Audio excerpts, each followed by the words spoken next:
সেখানে আমরা এমন একটা আস্থার জায়গা তৈরি করতে পারিনি, এমন কালচার তৈরি করতে পারিনি যে আমাদের ওই দায়িত্বে যারা থাকেন, যে প্রফেশনের হোক না কেন, তারা যে দায়িত্বটা সুষ্ঠুভাবে পালন করবেন এই গ্যারান্টি আমরা দিতে পারি না, এই বিশ্বাস আমাদের গড়ে ওঠেনি। দিন কর্তৃপক্ষের বরাতে কিছু উত্তর আমাদের কাছে এসেছে, স্বাস্থ্যমন্ত্রী কিছু অবজারভেশন এসেছে এবং সাংবাদিক যারা ছিলেন তাদেরও কিছু বক্তব্য আমরা সেখান থেকে পেয়েছি, সেগুলো নিয়ে আলাপ করব।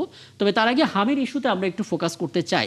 আমরা একটা পরিসংখ্যান দেখছিলাম, যদি আমরা 3 দিনের হিসাবটা করি দেখা যাচ্ছে 25শে মে আমরা 24 ঘন্টার হিসেবে 17 জন হামে মৃত্যুর খবর আমরা পেয়েছিলাম। এরপর আমরা দেখলাম 26শে মে 10 জনে, আর 27 মে এখন আমার হাতে 5 জনে, মানে 17, 10, 5 সংখ্যাটা কমছে। এখন কমছে কি হামের উপদ্রব কমছে, টিকার কার্যকারিতা বাড়ছে এই কারণে, নাকি ঢাকা ছাড়ছেন মানুষ এই কারণে আসলে সংখ্যাটা কম পাওয়া যাচ্ছে?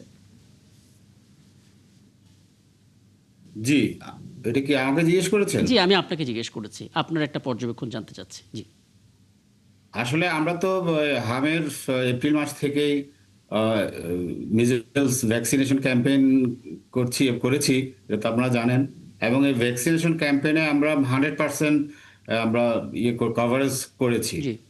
এখন আমাদের বাড়ি বাড়ি আমরা সার্চ করছি, বাড়ি বাড়ি সার্চ করে লেফট আউট যে বাচ্চাগুলো পাওয়া যাচ্ছে সেগুলোকে আমরা ভ্যাকসিন দিচ্ছি। এবং ভ্যাকসিনেশনের কারণে যে একটা হার্ড ইমিউনিটি তৈরি হয়েছে, জি। এই ইমিউনিটির কারণে আসলে এখন হামের প্রকোপটা আস্তে আস্তে কমে আসছে এবং এটা আরো কমে যাবে সামনে।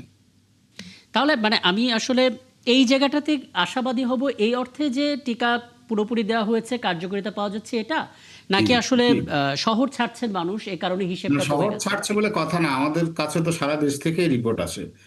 রিপোর্টগুলো তো শুধু শহর কেন্দ্রিক না, এটা সারা দেশ থেকে আপনার একদম রুট লেভেল থেকে রিপোর্টগুলো আসে, আচ্ছা, স্যাম্পলগুলো আসে। আমাদের স্যাম্পলের পরিমাণও কমে গিয়েছে। আচ্ছা। আর একটা শঙ্কার কথা বলা হচ্ছে, সেটার সাথে আপনি একমত কিনা, যেহেতু হাম একটা উচ্চমাত্রা ছোঁয়াচে রোগ, কাজেই রাজধানীর বাইরে যখন মানুষ যাচ্ছে এবং যখন ফিরে আসবে প্রাদুর্ভাব বাড়তে পারে। না, সেটা আমরা আশঙ্কা করছি না, এ কারণে যে আমাদের যেহেতু ভ্যাকসিনেশন কাভারেজ 100% হয়ে গিয়েছে, আমাদের ইমিউনিটিটা হার্ড ইমিউনিটি ডেভেলপ করছে, সেই কারণে আমাদের সংক্রমণটা বাড়ার আমরা সম্ভাবনা দেখছি না। আচ্ছা, আপনার এই বক্তব্যটা আমরা আসলে একটু সংগ্রহ রাখি, কারণ এগুলো আসলে আশাবাদী তৈরি করছে, কারণ যে সংখ্যায় আমরা ছিলাম, কিন্তু ঈদের পর পরিস্থিতি কি হয় সেটা নিয়ে একটু মেলানোর চেষ্টা করবো এবং তখন আশা করি আপনার কাছ থেকে আরও ব্যাখ্যা আমরা জানতে পারবো। খাজা মাইনুদ্দিন, আপনার কি মনে হচ্ছে আসলে হাম ইস্যুতে? না, ভ্যাকসিনেশনের ক্ষেত্রে তো বাংলাদেশের ঐতিহাসিক সাফল্য আছে সব সেক্টরেই, সেটা তো একটা আশাবাদ তৈরি করেই। এই সমস্যাটা যেটা বেড়ে গিয়েছিল সেটা বরং অনাকাঙ্ক্ষিত ছিল আমি বলবো।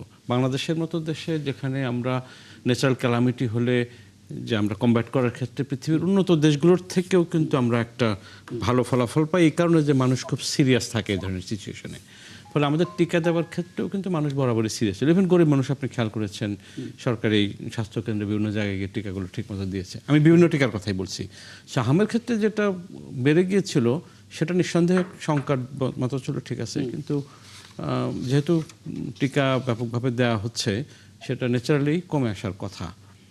কিন্তু আপনি যেটা বললেন একটু আগে যে মানুষের মুভমেন্ট যেহেতু বেড়ে যাবে ঈদ উপলক্ষে, এই সংখ্যাটা থেকে যায়। উনি যেটা বলেছেন সেটা যদি না হয় সেটা নিঃসন্দেহে অনেক ভালো, কিন্তু বাস্তব অবস্থা হচ্ছে যে একটা সংখ্যা থেকে যায়, না হলে আমরা নিশ্চয়ই সবচেয়ে খুশি হব। এখানে ভ্যাকসিনেশন হয়েছে, ভ্যাকসিনেশনের রেজাল্ট পাওয়া যাবে, কাজ শুরু করেছে, এই সমস্ত ফ্যাক্টরগুলো মাথায় রেখে ডাক্তার মোহাম্মদ মমিনুর রহমান এটা আশাবাদ দিলেন যে আসলে ছড়াবে না।